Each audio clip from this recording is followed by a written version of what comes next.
Hello, and welcome to the presentation for our EC327 final project. We have created a game where you will be transported from your ordinary, boring daily lives into the mythical universe of mountains and missiles and randomly generated brick walls. You are a helicopter and you are in enemy territory, and your goal is to avoid said missiles and said walls. We shall now delve into the functionality of this game. Cheng-Kui. As mentioned, the user is in his mythical universe of helicopters and walls and missiles. It is a hostile universe. Whatever the user touches will destroy them. If the user touches the top wall, he or she is destroyed.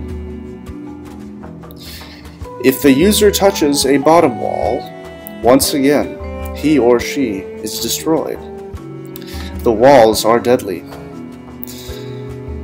The user can also be destroyed by touching the missiles.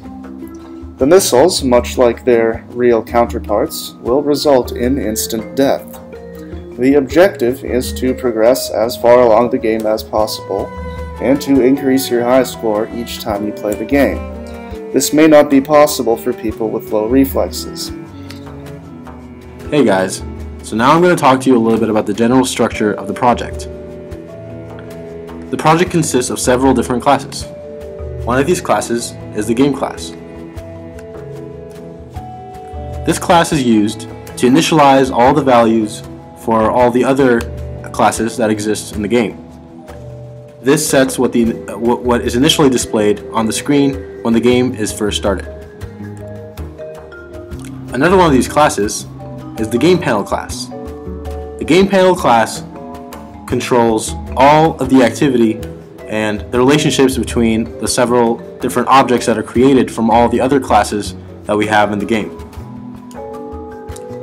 The game, this is the screen. On the screen,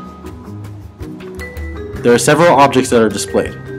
One is the top border. The other is the bottom border.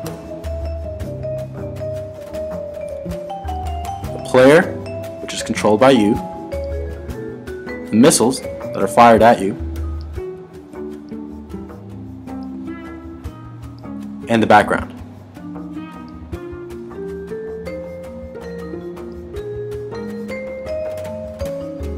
The background has almost no relationship with any of the other objects on the screen, but shares one common trait that is controlled by the game panel, and that is the speed. Everything on the screen moves in the X direction at the same speed. The top border, sorry, I'll erase this.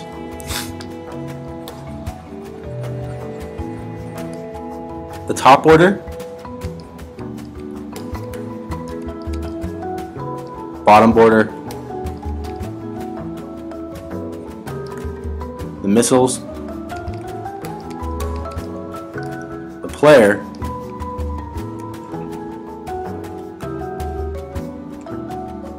are all children of the game object class.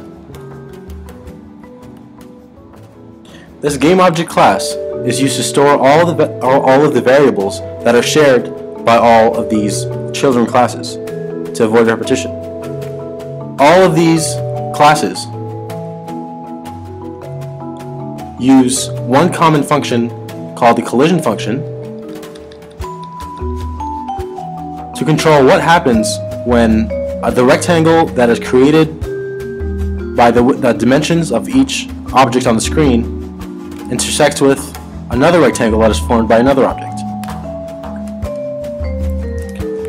When an object from any one of these classes is created, a rectangle